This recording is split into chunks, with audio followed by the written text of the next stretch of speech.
Llegó la hora de conocer las informaciones más destacadas del continente americano. Acompáñennos a recorrer y analizar lo que nos une, nos preocupa y nos enorgullece como hispanoamericanos. Bienvenidos a Américas Noticia con Vladimir Kissinger. Muy buenos días, feliz tarde y mejor noche para todas aquellas personas que nos acompañan en una nueva oportunidad a través de Américas Noticia. Ya arribamos a nuestra emisión número 729.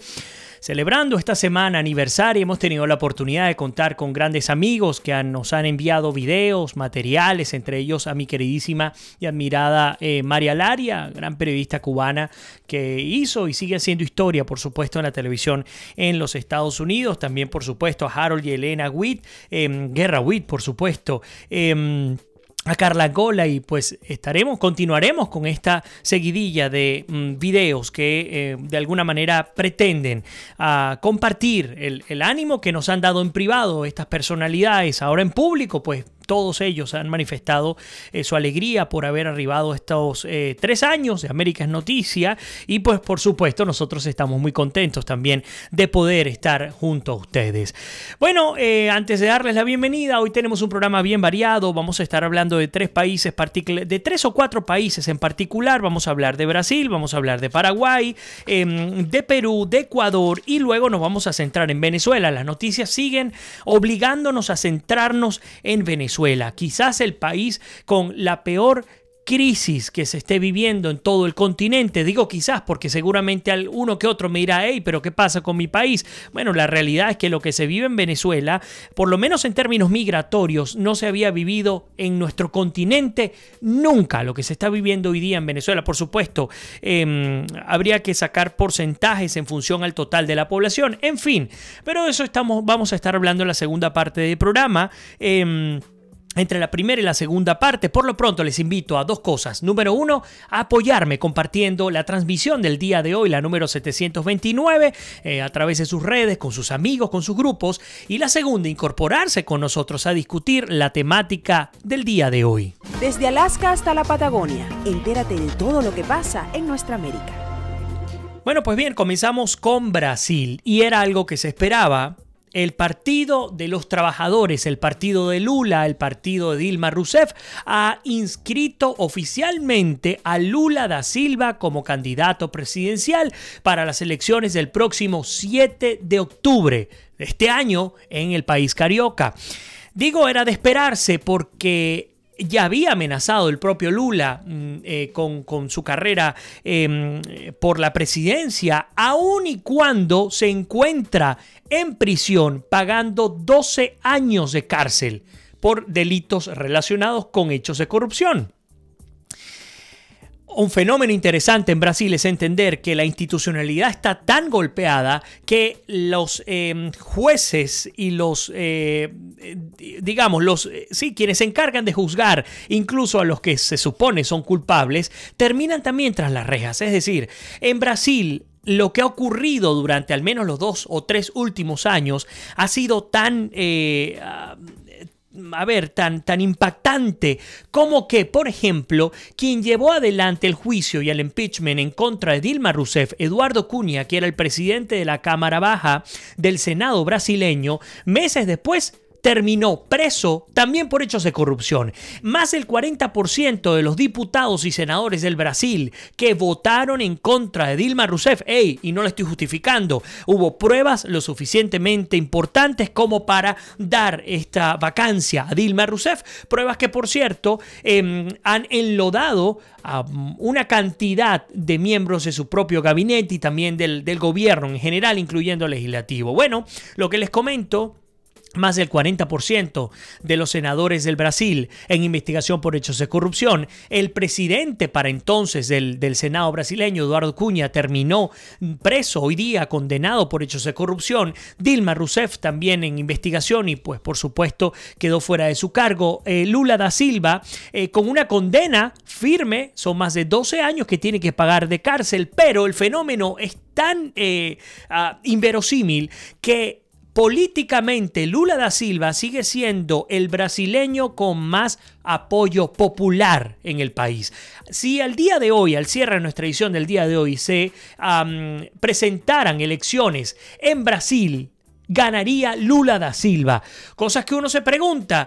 Me hace recordar aquella frase ingrata que soltó Cristina Fernández de Kirchner hace un par de días, creo que 48 horas, que decía que, bueno, ahora se estaba persiguiendo a aquellos presidentes que sacaron de la pobreza a millones de personas, cosa que es una gran falacia. Sin embargo, lo que ocurrió con Lula da Silva, el fenómeno Lula da Silva en términos de del desmontaje de las favelas como se conocían y construcción de soluciones habitacionales, el tema del desarrollo económico, que no es exclusivo de Lula da Silva. Hay que entender que Brasil está dentro de las 10 economías más grandes del mundo. Los principales socios comerciales destacan entre ellos, por ejemplo, Alemania.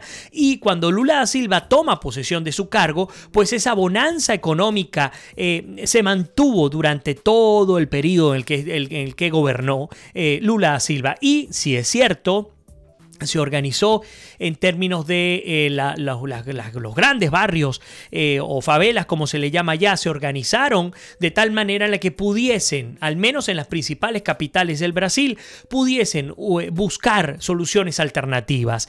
Algunos dirán que es populista, pero de cualquier manera lo resaltante acá es ver cómo, independientemente de haber sido condenado por hechos probados por la justicia brasileña, pues resulta que Lula da Silva sigue estando de primero en las encuestas. Por lo tanto, se han jugado el cartucho, el Partido de los Trabajadores en Brasil, se jugó este cartucho y ha inscrito el 15 de agosto, este miércoles 15, el último día que había para inscribir candidatos presidenciales en el Brasil. Pues bueno, se ha inscrito han inscrito a Lula da Silva. Importante, si la justicia veta, porque hay algo fundamental, la justicia tiene la última palabra. ¿Qué es lo que creemos que va a ocurrir? Creemos que la justicia va a vetar, además siendo un brasileño, un exfuncionario público que ha sido condenado, pues la justicia lo más probable es que lo vete. Sin embargo, la jugada del Partido de los Trabajadores en Brasil es justamente a que en el caso de que lo vete, pues la campaña se reorientaría a apoyar a Fernando Haddad. Él fue el ministro de Educación de Lula da Silva, un hombre de confianza de Lula da Silva, y por supuesto procurarían endosar los votos de Lula pues a Fernando Haddad. Recordemos que, como les he dicho, Lula da Silva paga condena por más de 12 años de cárcel por hechos de corrupción. ¿Qué otro elemento tenemos? Bueno, en Brasil se llevan a cabo, ya les voy a incorporar los comentarios, se llevan dos vueltas presidenciales, algo que he insistido. Los pocos países, si mal no recuerdo, son 4 países de nuestra América Latina que no tienen segunda vuelta. Ahora no me vienen a la mente, pero particularmente el caso venezolano. Creo que todos nuestros países deberían tener una segunda vuelta presidencial, sin duda alguna. Y digo esto porque permite que la elección de los ciudadanos en nuestro continente se haga lo más racional posible. ¿A dónde voy? Más allá del tema racional, es el reafirmar si en efecto quiero o no que un candidato sea el que gobierne los destinos de mi nación por 5, 6, 4 años, dependiendo de lo que signifique el mandato presidencial en cada una de nuestras constituciones. Hemos visto cómo en elecciones como la peruana, como la colombiana, pues se presenta una bandeja completa, un menú completo de candidatos, posibles candidatos, van a una primera vuelta y pues si no se gana con el 50+1, por lo menos en el caso de Colombia, pues quedan los 2 primeros lugares para ir a una segunda vuelta presidencial. Bueno, en el caso de Brasil existe también la primera vuelta que va a llevarse a cabo este 7 de octubre, estamos apenas a 2 meses, así que ya se podrán imaginar cuál será uno de los principales países de los cuales estaremos hablando en América es Noticia, y la segunda vuelta el 28 de octubre. Dentro de 2 meses y tantos días conoceremos quién será el próximo presidente del Brasil. Antes de cambiar de tema, incorporo comentarios y saludos. Magali Tarazona con nosotros, Sonny Phillips, Berta María Araujo también, Javier Verso nos saluda, un fuerte abrazo desde Venezuela, César Guinaglia también, qué bueno que ya está con nosotros, gracias por estar allí. A ver, ¿quiénes más tenemos? Ana Álvarez, Mivian Pérez, también Sonny Phillips, también nos envía feliz semana aniversaria para América es Noticia, también nuestra querida Elena Madán con nosotros, Maru Salazar, María Alejandra Morales, Ingrid Ruer también nos saluda desde Santiago de Chile. A ver, ¿a quiénes más tenemos por acá? Por ahí nos dice, que Elena nos ha querido enviar el video aniversario y lloro como una cocodrila. No importa, si sea llorando, Elena, será bienvenido ese video. Y a todos los que nos quieran apoyar enviándonos un video, saludándonos a propósito de nuestro tercer aniversario, son bienvenidos a hacerlo y a enviárnoslos a través principalmente del Facebook. Alejandro Avendaño también nos saluda. A ver, un poco más adelante para hablar específicamente del caso de Brasil. Atenaida también nos saluda, nos envía éxitos en esta semana aniversaria. Voy un poco más abajo, a ver a quienes tenemos que estén hablando sobre Brasil. Por ahí nos dice Elena Madán, yo creo que si los cubanos no tenemos el número 1 en inmigración es por el hecho de ser una isla, de lo contrario los Castros y sus secuaces se hubiesen quedado solos. Hey, tienes razón, Elena, pero vamos a hablar de porcentajes. En efecto, era lo que decía. Obviamente hay que entender que Venezuela tiene más de 30 millones de habitantes y eso implica, así sea por más pequeño el porcentaje, una magnitud importantísima, mucho más incluso que la que significó Cuba en términos numéricos, pero en términos porcentuales habría que analizar lo que se espera que ocurra para finales del 2018 en términos de inmigración venezolana. Es alarmante, habría que compararlo tal vez solo con el caso cubano. Dubu Westenhold también nos saluda desde Perú, bienvenida.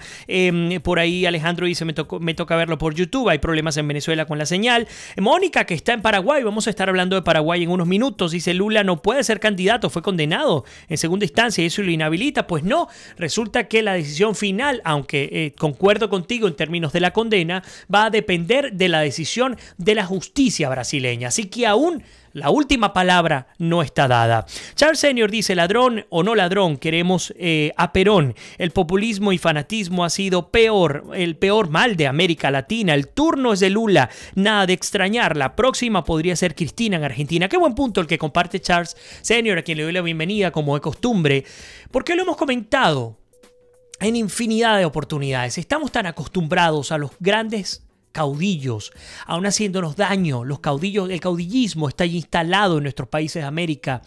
Esa figura personalista, esa figura que a través, por ejemplo, el populismo, como lo comenta Charles Senior, pues nos termina consumiendo y esperamos a que venga el próximo caudillo de turno, el próximo salvador de turno, la próxima esperanza de turno. Por eso es que a veces la esperanza, en vez de ser positiva, se convierte en una gran amenaza, porque terminamos jugándonos una lotería muy peligrosa que normal y comúnmente termina costándonos años en el mejor de los casos.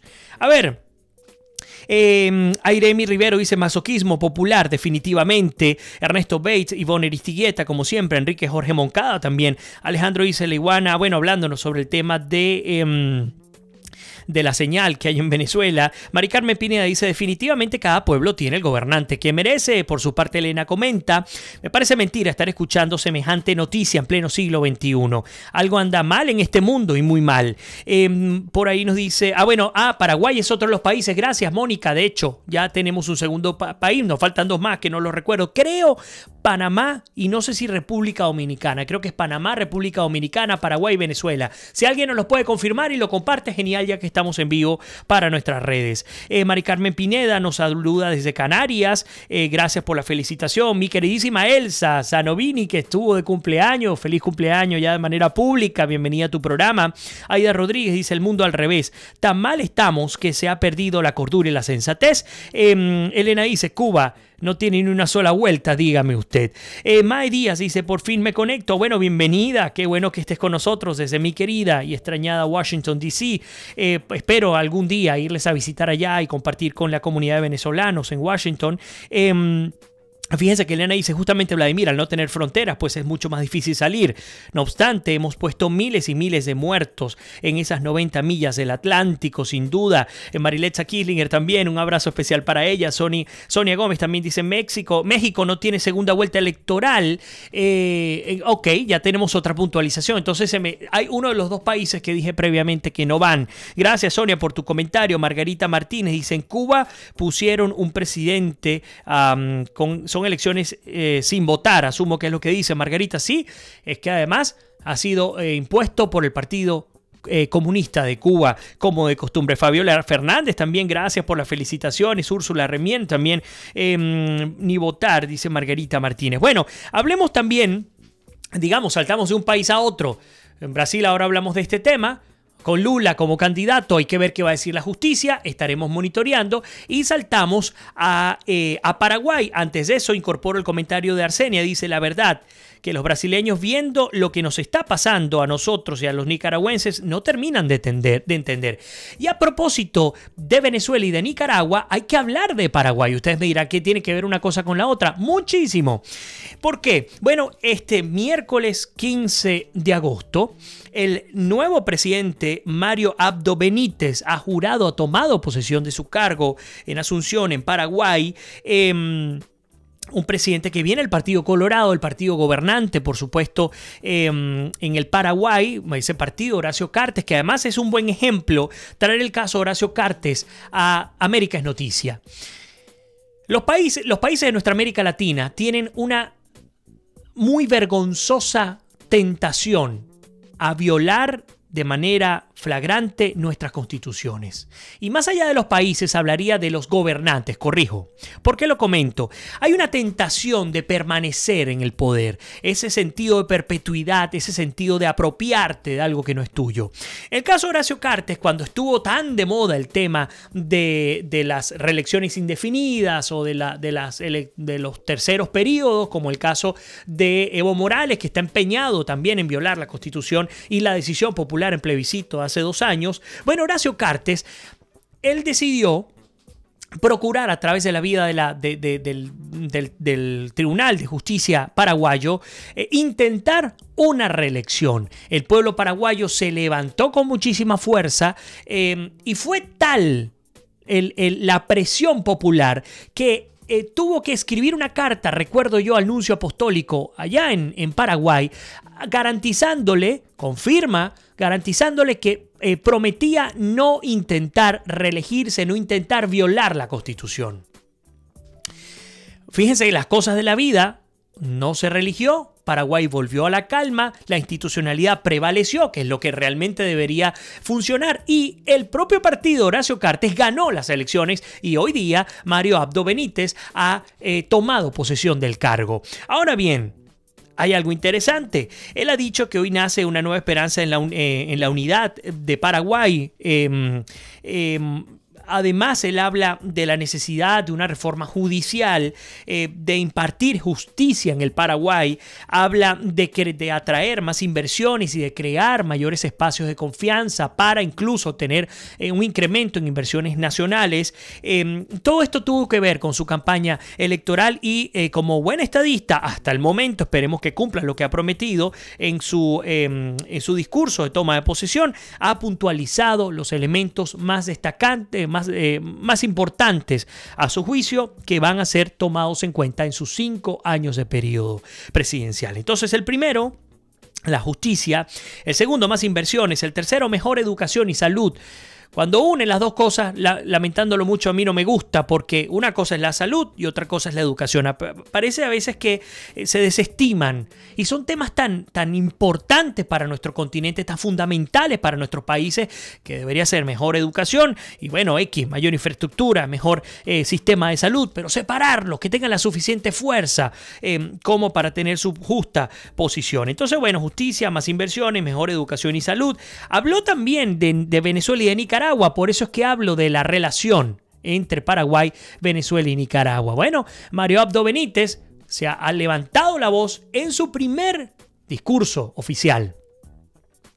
Ha levantado la voz en contra de los regímenes de Venezuela y de Nicaragua ha dicho que es la voz del Paraguay, es la voz, parafraseando, de la libertad, y que, pues, por supuesto, rechazan contundentemente lo que ocurre en Venezuela y en Nicaragua. ¿Qué significa contundentemente? Bueno, asumimos que con estos cambios tan importantes que se han dado en nuestro continente en estos 2 últimos años, entender una Colombia en manos de Iván Duque, una Argentina en manos de Mauricio Macri, Chile en manos de Sebastián Piñera, ahora Paraguay en manos de Mario Abdo Benítez, entre otros países, significará una especie de coalición que tenga mucho más fuerza y presencia en América Latina de cara a, número 1, la inmigración venezolana, que se ha convertido en un hecho de crisis y de emergencia incluso nacional para cada uno de estos países, y número 2, cómo acorralar al régimen de Maduro. No pueden permitirse que América Latina continúe afectada por estos espacios, lamentándolo mucho, enfermos, entre ellos hablar de Cuba, de Nicaragua, de Bolivia, de Venezuela, etc. Así que Mario Abdo Benítez, le agradecemos públicamente, por supuesto, ha hablado de Venezuela y de Nicaragua, también invitó, cosa que nos gustó, a construir desde el disenso, ni siquiera habla del consenso, dice, hey, bueno, cada quien tiene la oportunidad de pensar como quiere, pero bueno, vamos a procurar que nuestro país siga adelante en una democracia madura y con instituciones fuertes, que es algo que, pues, particularmente nosotros destacamos y lo hemos dicho siempre. En nuestros países, en la medida en la que nuestras culturas e instituciones no sean fuertes y funcionales, no vamos a poder llegar mucho más lejos de lo que hemos hecho hasta el momento. A ver, incorporo algunos comentarios para irnos a la primera pausa. Me dan un segundo que voy a colocar, tener a mano, vamos a poner por acá. Ok, ya estamos listos. Nos dice Arsenia, ya comenté lo de Arsenia. Dudu nos dice, Vladimir, Latinoamérica tiene que cambiar, no podemos seguir siendo el gallinero de nadie y las ideologías del siglo pasado en el pasado se quedaron. Queremos una tecnocracia con un gabinete ministerial de científicos y los que les siguen hasta profesionales de alta calidad y tecnólogos con justicia social. ¿Qué hacemos con tantos criminales, terroristas, narcotraficantes, comunistas? Bueno, nos dice, Dudu nos dice, bueno, pena de muerte y ya no vas a tener 30.000 muertos al año por delincuentes, por corrupción. Tendrá el Estado ingresos de 40.000 millones de dólares, solo corrupción. Bueno, lo hemos hablado acá, el 10% del PIB de nuestra América Latina se fuma producto de la corrupción. Mónica Rodríguez, Marlinda también, Edgar Daniel Díaz nos saluda, nos dice Dudu, justamente en el Perú ya no es como antes, ya no hay reelección, ahora están viendo pues qué implementar para gobernadores y alcaldes. Maru Salazar, mi querida Maru, dice, en América Latina existen 5 países donde no existe segunda vuelta, por ahí se me fue, decía 4, son 5. Estamos hablando de México, y gracias Maru por tu puntualización, México, Honduras, Panamá, Venezuela y Paraguay. Repito, los 5 países, únicos 5 países en América Latina que no cuentan con las 2 vueltas electorales: México, Honduras, Panamá, Venezuela y Paraguay. Muy bien, por ahí Gladys Burhead también con nosotros, Juan Carlos Barrero, Mariletza, Jonathan Torres también. Dudu nos dice algo que cree que cree nunca has tocado, es en el Perú, está prohibido la apología al terrorismo, la sociedad civil nos corresponde, se amplíe al comunismo y moderación de la izquierda, si no entra el mismo saco con las guerrillas. Bueno, me cuesta un poco entender algunas partes.